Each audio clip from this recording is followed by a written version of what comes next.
নয়, ক্লিপে শুধু খেলা করেনি, ক্লিপের সাথে সাথে মমতা বন্দ্যোপাধ্যায় এখন এই মুহূর্তে অনুব্রত মণ্ডলকে ছেড়ে কাজলের কোলে যাওয়ার চেষ্টা করছেন।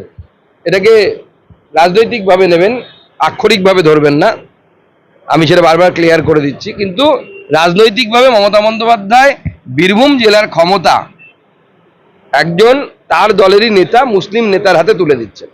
আপনি দেখবেন মমতা বন্দ্যোপাধ্যায়ের এটা টেন্ডেন্সি, এবং এই সাম্প্রদায়িক টেন্ডেন্সি আমরা আগে দেখেছি বিভিন্ন সরকারের সময়। জেলার ডেমোগ্রাফির উপরে, অর্থাৎ জেলায় কোন ধর্মের লোক বাস করে সেই লোকের সাথে কিন্তু অফিসারদের কোনো সম্পর্ক থাকতো না। কিন্তু দুর্ভাগ্যের বিষয়, এখন লক্ষ্য করে দেখবেন মমতা বন্দ্যোপাধ্যায়ের টেন্ডেন্সি থাকে কোনো জেলাতে যদি 30% বা তার কাছাকাছি বা তার উপরে যদি মুসলিম থাকে, সেই এলাকার এসপি, সেই এলাকার ডিএম, এসডিও, এসডিপিও মুসলিম দেওয়ার চেষ্টা করা হয়।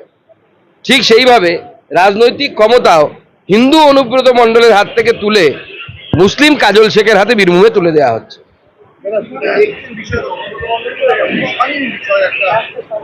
না না, অত্যন্ত দেখুন, অত্যন্ত জঘন্য ভাষা, সে নিয়ে অনুব্রত মণ্ডলের সাথে আমাদের কোনো সিম্প্যাথি নেই।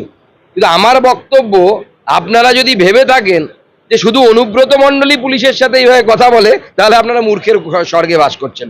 তৃণমূলের 90% নেতা পুলিশ অফিসারদের সাথে এইভাবে কথা বলেন। একবার খোঁজ নিয়ে দেখুন, আমি বেশি কিছু বলবো না। মুখ্যমন্ত্রী আইএসদের সাথে খেপে গেলে কোন ভাষায় কথা বলেন সেটারও একটু খোঁজ নিয়ে রাখবেন।